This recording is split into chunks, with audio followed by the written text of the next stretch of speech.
Welcome to Kenton's videos. Enjoy the video. In this video, I will explain how to replace a head gasket on a Ford Ranger. First, ensure you have all the necessary tools and parts, including a new head gasket set and a torque wrench. Begin by safely draining the engine's coolant and oil. Next, disconnect the negative terminal from your battery to prevent any electrical issues during the repair process. This preparation is crucial for a smooth repair. Now, let's move on to disassembly.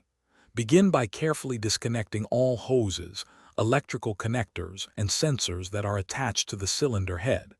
Next, you'll need to remove both the intake and exhaust manifolds.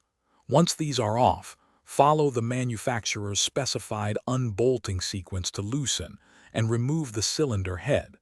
Take your time to avoid damaging any components. With the cylinder head removed, it's time for critical cleaning. Use a scraper and solvent to meticulously clean both the engine block and cylinder head mating surfaces.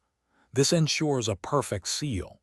Also, check the cylinder head for warpage using a straight edge. If it's warped, it may need machining.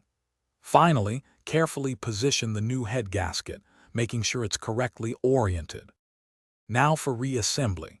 Carefully place the cylinder head back on, then tighten the bolts to the manufacturer's specified torque settings in sequence.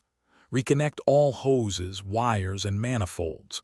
Once everything is back in place, refill your engine with fresh coolant and oil.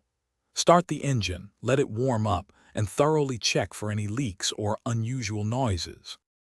Thanks for watching. Consider subscribing if we helped you.